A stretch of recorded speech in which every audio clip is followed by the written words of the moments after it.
देवियों और सज्जनों, मैं दो टूक शब्दों में कुछ बड़े कटु सत्य आपको कहना चाहता हूँ, ठीक है। और क्योंकि कड़वा सत्य बोलना ही एक फौजी का काम है, हमें सिखाया जाता है। क्योंकि आप सच नहीं बोलेंगे तो आप लोगों को लड़ाई के मैदान में मराएंगे। Yes sir, 3 bags full sir, लड़ाई के मैदान में नहीं चलता।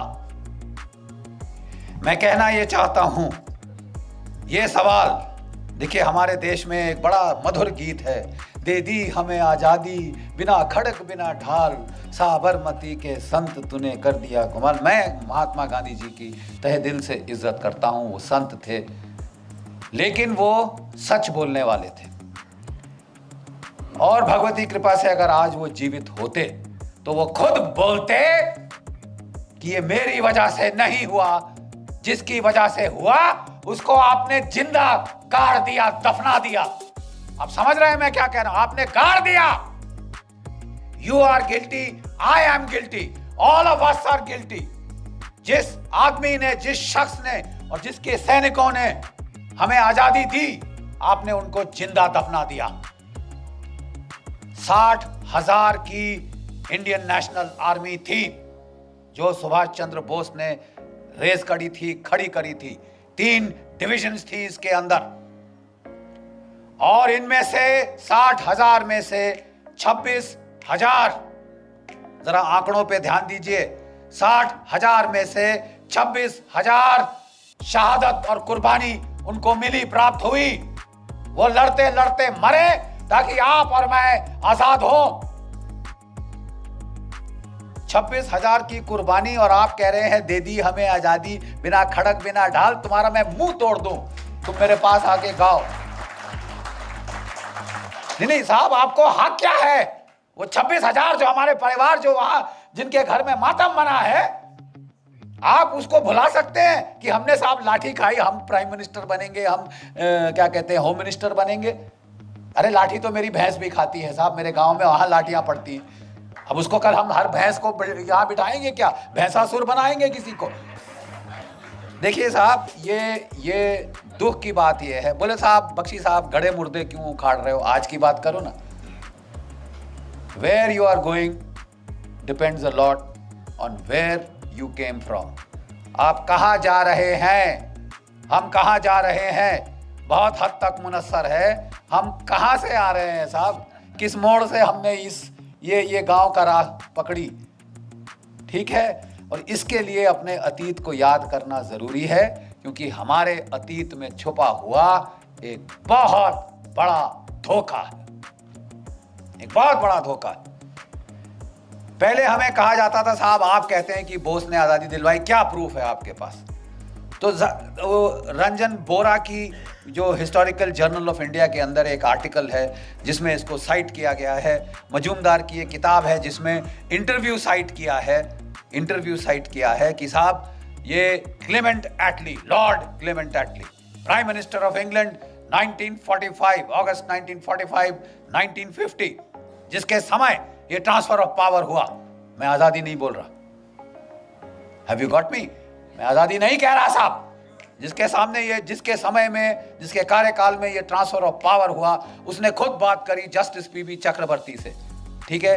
और उसने कहा, जो सुब्रमण्यम स्वामी जी ने आपको अभी सुनाया, कि साहब आपने भारत क्यों छोड़ा? 1942 की क्विट इंडिया मूवमेंट, अंग्रेजों भारत छोड़ो आंदोलन तो फेल हो चुका था।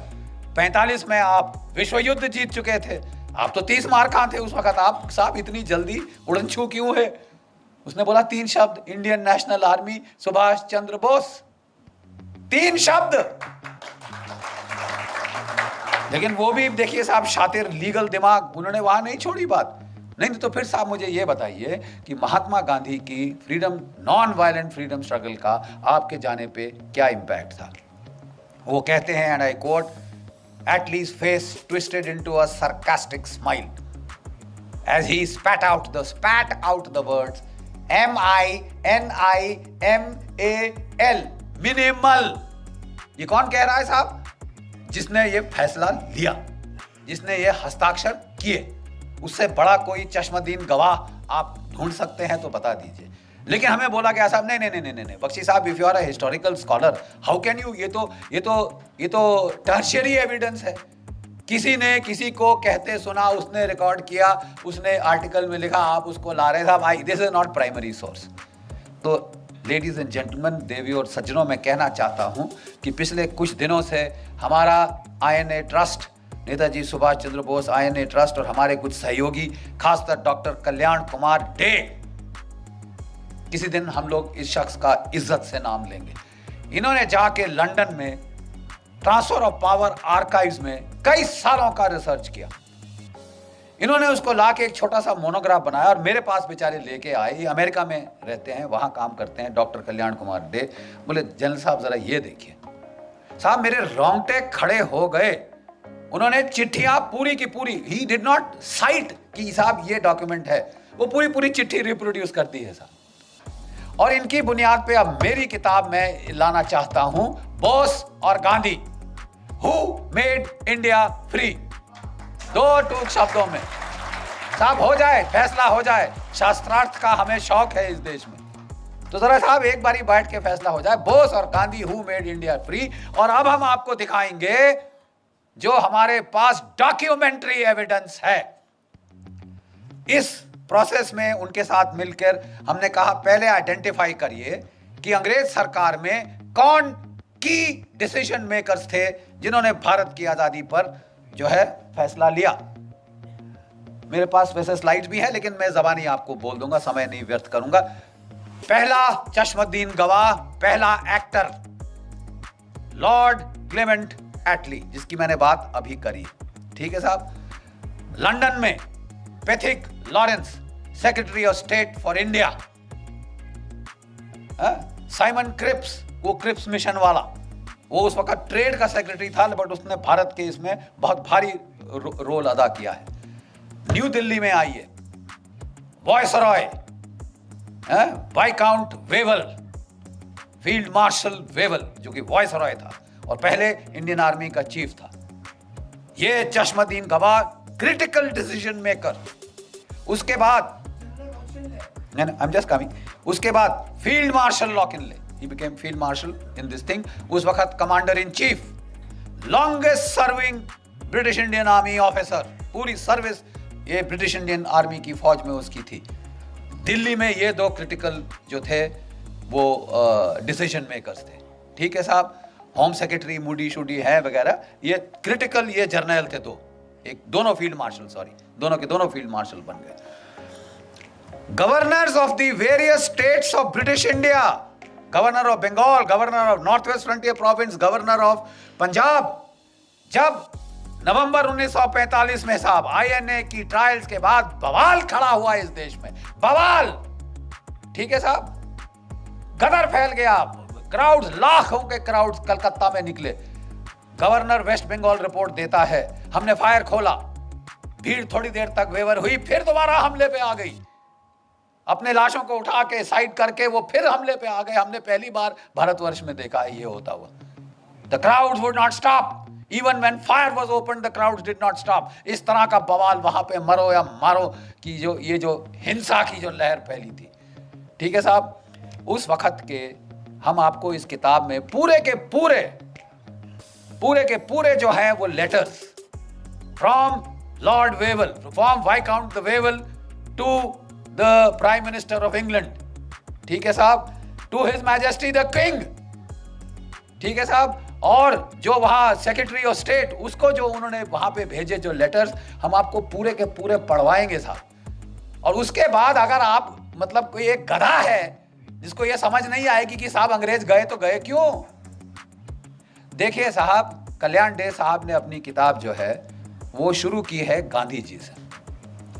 42 में क्विट इंडिया मूवमेंट को उसका नारा लगाया गया। क्या आप जानते हैं कि उस वक्त कांग्रेस वर्किंग कमेटी में आजाद, मौलाना आजाद, नेहरू, इन सब ने कहा था साहब मत करो, अभी अंग्रेज लड़ रहे हैं, अभी उनका साथ दे दो, बाद में वो बड़े खुश होके हमको हमारी भिखारी की टोकरी में, हमारी पिटारे में वो डाल देंगे आजादी एज ए गिफ्ट। तो बोले साहब ये बख्शीश तो वर्ल्ड वॉर 1 के बाद भी हुई थी। 70,000 हमारे भारतीय सैनिक शहीद हुए थे, 11 को विक्टोरिया क्रॉस मिला, परमवीर चक्र के बराबर जो है आज का वहाँ का उन जमाने का अवार्ड। हम समझते थे कि साहब हमें अब कम से कम डोमिनियन स्टेटस तो मिल जाएगा साहब, होम रूल तो मिल जाएगा साहब। पंजाब जहां से मैक्सिमम आर्मी उस वक्त की गई थी, वहां पे जनरल डायर ने फायर खोला और 1000 मार दे, 1-1,500 हमारे जो है हिंदुस्तानी मार डाले। ये गिफ्ट था ब्रिटिश एम्पायर का, ये ग्रेटिट्यूड था ब्रिटिश एम्पायर का। सुभाष चंद्र बोस ने गांधी जी को बोला था, आप अगर इनकी खैरात पे जीभ लगा के बाहर खड़े रहोगे भिखारी कुत्तों की तरह, तो तुम्हें वही हर्ष होगा जो जलियांवाला बाग में हुआ था। ये मौका है द्वितीय महायुद्ध का, जब जर्मनी और जापान चढ़े हुए हैं इनकी गर्दन पे। आजादी ले सकोगे तो अभी, नहीं तो कभी नहीं। गांधी जी अब तक उनको भी देखिए, बड़ी अजीब बात है, गांधी जी ने निकाला था सुभाष चंद्र बोस को कांग्रेस से, और कोई 2 साल के अंदर उनके मन में परिवर्तन हो चुका था। Please understand this, the views of Gandhi and Bose were now coinciding on the timing of when the freedom struggle should be launched। Gandhi ji अभी भी कह रहे थे कि ये नॉन वायलेंट होनी चाहिए, लेकिन क्विट इंडिया के पहले उन्होंने कहा थोड़ा सा होता है तो होने दो, ठीक है। अंग्रेजों ने पकड़ के सारी कांग्रेस लीडरशिप को, आज की तारीख, आज है वो तारीख 8 अगस्त 1942 जब the quit India movement was launch. उनको पहले से इंटेलिजेंस थी, उनके हजारों तो उनके मुखबिर थे वहां पे। हरामजादगी की कमी है इस देश में, खबर देने वालों की कमी है इस देश में। अरे साहब, वो उनको खबर थी, उन्होंने वो लपेटी पूरी कांग्रेस की लीडरशिप, गांधी जी से लेकर जो भी बड़े लीडर थे उठा के जेलों में डाल दिया। 57 गोरी पलटने, please this is not known. 57 white battalions of British troops, Australians, Canadians, New Zealanders, इसको इस्तेमाल किया कि रगड़ दो इनको, कुचल 10 सालों का सर। ये सर उठाने की हिम्मत करिए, चर्चिल ने बोला वहां से, और बोला अगर ये फास्ट पे जाता है मरने दो इसको, हम संभाल लेंगे, let him die, why is he not dead. ये चर्चिल से सवाल आया। बेचारों ने फास्ट किया, सब कुछ किया, उन लोगों ने बोला गांधी जी अब रहने दीजिए, ठीक है, ये अब वो सोल फोर्स का जमाना नहीं। और साहब इनको निकाला गया जेल से 44 के जुलाई के अंदर, 44 की जुलाई में निकाला गया, जबकि जापानी फौज हार चुकी थी। INA वहाँ पे इम्फाल कोहिमा की बैटल पराजय हो चुकी थी। अब इनकी सांस में सांस आई, इन्होंने गांधी जी को निकाला। गांधी जी ने कई सारे इंटरव्यू दिए आने के बाद, जो collected works of Mahatma Gandhi से हमने चैप्टर 1 में प्रोफेसर साहब हमने डाले, वो टूट चुके थे बेचारे। अंग्रेजों ने क्या किया क्या नहीं किया भगवान जाने, जेल के अंदर वो टूट चुके थे, इन हेल्थ, इन स्पिरिट। उनको मेडिकल ग्राउंड्स पे बाहर निकाला गया था, ठीक है। और उन्होंने कहा कि देखिए, जब उन्होंने क्विट इंडिया मूवमेंट लॉन्च की थी, पूरी कांग्रेस वर्किंग कमेटी ने अपोज किया था। Gandhi had said no it will be done, it was done. जब वो निकल के बाहर आए, कहते मेरी कोई अब अथॉरिटी नहीं है, मैं अब कुछ नहीं हूं कांग्रेस में, जब मैं जेल गया मेरा सब पोजीशंस खत्म हो गई। ये उनके शब्द हैं, ये उनके शब्द हैं। और इसके चलते मैं किसी को नहीं कह सकता सिविल डिसोबीडियंस मूवमेंट करो। एक अंग्रेज पत्रकार ने पूछा, तो अगर कल आपको वायसराय साहब बुलाते हैं तो आप क्या कहेंगे? मैं गवर्नमेंट के वॉर एफर्ट में उनकी सहायता करूंगा। डिफीट, टोटल, खत्म, खलास, फिनिश। आपकी जो नॉन वायलेंट मूवमेंट थी साहब, वो कुचल दी थी अंग्रेजों ने by use of brutal force, ठीक है साहब। और ये मिरेकल कैसे हुआ? उन्होंने, अंग्रेजों ने एक और जलियांवाला बाग करना चाहा, साइकोलॉजिकल जलियांवाला बाग। अब तो हम जंग जीत गए हैं, हिंदुस्तानी कुत्तों, अब तुम्हारा नाक रगड़ेंगे, सबके सामने दिखाएंगे क्या है तुमने हिमाकत करी, ब्रितानवी हुकूमतें, क्या मलिकाए हिंद के खिलाफ अपनी आवाज उठाने की, अपनी तुमने हिम्मत करी हथियार उठाने की। तुम्हारा वही हश्र होगा जो 1857 के बाद हुआ था। तुम्हारा वही ट्रायल होगा जहां बहादुर शाह जफर का ट्रायल लाल किले में हुआ था। तुम्हारी नाक रगड़ेंगे, यू ब्राउन डॉग्स। तुम्हें श्वेत लोगों के खिलाफ तुमने हिमाकत करी। और तब उन दिनों, जैसे मैं बताता हूं, आपके सारे जो है क्या कहते हैं जिमखाना क्लब्स और ये जो क्लब्स थे, बाहर बोर्ड लगा होता था, अगर आपको कोई शक है, Indians and dogs not allowed. भारतीय और कुत्ते अंदर नहीं आ सकते। और आप ये सह रहे थे, और आप अपने वो ले रहे थे वहां से, उसी सरकार से खिताब। राय बहादुर, फलाना बहादुर, ये बहादुर, बकवास डरपोक कौम जिसमें लड़ने की क्षमता नहीं और बड़ी बड़ी बातें करते हो, उसके बाद फलसफा और फिलॉसफी झाड़ते हो। 800 साल तुम्हारी ऐसी तैसी हुई है, एक के बाद एक आताताई ने आके तुम्हारी तबाही कर दी, तुम्हारे मंदिर तोड़ दिए, तुम्हारी नालंदा जलाई तो 3 महीने जलती रही, और वो सब तो छोड़ो, सोने की चिड़िया सारा सोना उठा के सेंट्रल एशिया पहुंचा दिया, और उसको तो भी रहने दीजिए। आपकी इज्जत भी उठा के ले गए आपकी औरतें बेचने के लिए वेश्या बाजारों में, और उसके बाद तुम शांति की बात करते हो। Are you dead? जो आदमी जिसकी औरत को उठा के बेचा जाए वो शांति की बात करता है। आपको लड़ने का मादा जगाना होगा, और ये जो है ये जंग, माफ कीजिए गांधीवाद का जंग, ये बहुत हो चुका, और इसके खिलाफ पहली आवाज उठी थी तो Netaji Subhash Chandra Bose, he is the man जिसने इसको बोला उठो लड़ो। गीता के पहले अध्याय में भगवान ने क्या कहा है? अर्जुन युद्ध कर। बड़ी बड़ी फिलॉसफी मत झाड़ मेरे को कि साहब अपने भाई को मारूंगा, अपने दादा को मार दूंगा, गुरु को मार दूंगा तो क्या राज्य का फायदा। उन्होंने कहा वो सब ठीक है, लेकिन अगर तू इन्हें नहीं मारेगा अर्जुन, ये तेरे को मार डालेंगे, निर्दयता से तेरी बोटी बोटी काट डालेंगे, समझ गया? अब तू उठ और तू लड़। आपके लिए भी समय आ गया है कि जो क्षात्र भाव है उसको प्लीज जगाइए। जो आपस में तोड़ने की जो आपने जुनून बना रखा है कि हम टुकड़े टुकड़े खुद करेंगे और फिर जेएनयू में चिल्लाएंगे, आप प्लीज जागिए, नहीं तो वाकई ही में आपके टुकड़े टुकड़े होंगे। इसलिए जरूरी है ये जानना, who made us free, Bose और गांधी। क्योंकि आपका जो nature of the Indian state, post colonial Indian state है, किस किस्म की स्टेट पैदा हुई, depends on who got you free and how. आप समझ रहे हैं मैं क्या कह रहा हूं? आपका वजूद आपका प्रेजेंट शेप कर रहा है और आपका फ्यूचर शेप करेगा। And unless you accept the truth, आप साहब बहुत सफर करेंगे, बहुत सफर करेंगे, और ये आपके सिर पे आ रहा है। कोई भी सरकार आ जाए, हथियार नहीं खरीदे जा सकते इस देश में, क्योंकि गांधीवाद है साहब। और साहब 10 साल से एक संत एंटनी थे, उन्होंने कोई हथियार नहीं खरीदा था। मैं ना मानूं भाई, मेरे कोई धांधली नहीं होनी चाहिए, मेरी धोती सफेद है। अरे साहब आपकी धोती सफेद है तो हम बुरे हैं क्या साहब? आप हमको कफन क्यों चढ़ा रहे हैं? ये हथियार चाहिए। 30 साल से बोफर गन के बाद कोई तोप नहीं आई। मिग 21 जहाज 1960 की दशक के हैं, आसमान से टपक रहे हैं। रफाल नहीं आया, एलसीए नहीं आया, पत्थर मार के लड़ेंगे हम। नहीं साहब, कोई धांधली नहीं होगी। जो भी डील करी उन्होंने, उसमें अब बड़े बड़े बिच्छू के डंक निकल के आ रहे हैं साहब ऐसे पीछे। आपने अगस्ता वेस्टलैंड, बाकी हथियार 30 साल ना आए कोई बात नहीं साहब। जो वीवीआईपी हेलीकॉप्टर है वो तो फट से आएगा, और दुनिया का जो महंगा से महंगा हेलीकॉप्टर है, जो अमेरिका के प्रेसिडेंट ने बोला साहब मेरे लिए बहुत महंगा है, वो हम लेंगे। और एक नहीं लेंगे साहब, 12 चाहिए हमको।